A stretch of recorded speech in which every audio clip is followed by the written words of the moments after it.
Hello everybody, so today we're going to be making a Biscoff banana bread for my sister. It is a request that she has made and I'm happy to oblige. I've never done it before, but let's have a go. So in here this is 140 grams of butter, so we're going to add 140 grams of golden caster sugar. That's 140 grams and now we're going to cream these together. So now that the butter and sugar is creamed together, we're going to add 2 large eggs relatively slowly, and then we're going to add a little bit of flour.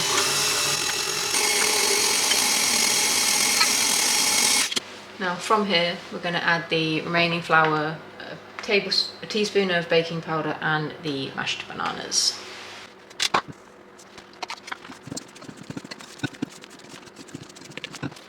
Now that the flour, baking powder, bananas is all folded into the rest of the cake stuff, we're going to add 2 tablespoons of this Biscoff smooth stuff. I've never used this before for anything, but it was the request, so we're going to give it a go. I have no idea what it's going to turn out like or how it's going to bake or anything like that, but we'll see soon enough.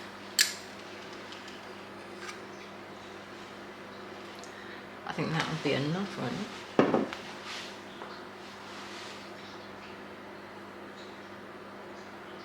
I'm going to melt this slightly and then put it in the cake. So this is melted. It's been in the microwave for 15 seconds. So we're going to put this in and then fold this into the cake batter.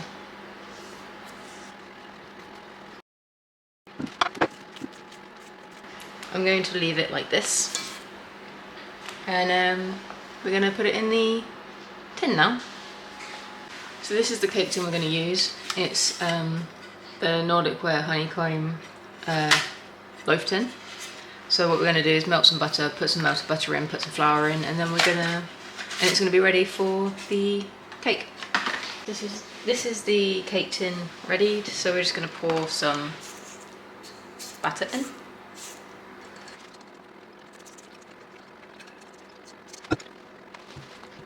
So the patting is to make sure that all of the batter goes into the crevices at the bottom, so when it comes out of the tin, it has the shape. So with this ready, it's going to go in the oven. So it's going to go in the oven at 160 degrees Celsius. It's a fan oven, and then it's going to be in there for about 50 minutes. So let's put it in.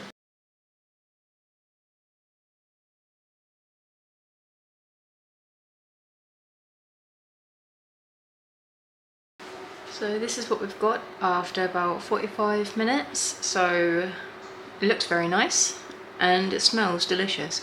So what we're going to do now is leave this in the dish for 10 minutes to let it cool down slightly. Then we're going to tip it out onto a cooling rack, and then we're going to add some decorations.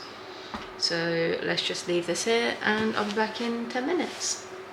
So now that this has been left to cool for 10 minutes, we're just going to pick it up by the handles, which are still warm, which is why I'm going to use these, and we're going to tip it out onto here, and hopefully we get a pretty shape at the end.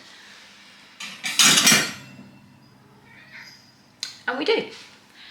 So I'm very chuffed again, especially with these Nordic pans. They are fantastic.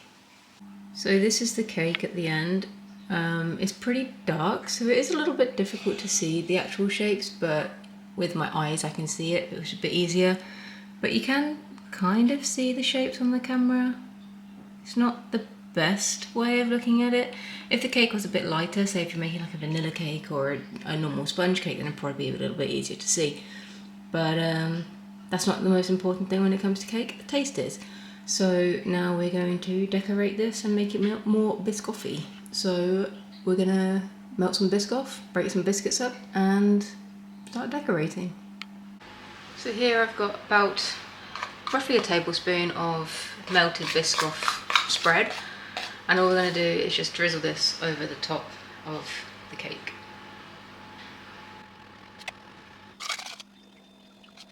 And on top of that, we're going to put some biscuits. It looks a little bit messy, but this is the sort of thing that my sister should hopefully enjoy, so that's what counts at the end of the day. So I'm going to call her so she can come over and try it, and hopefully it tastes alright. So thank you for watching, and I will see you in the next one. Bye guys!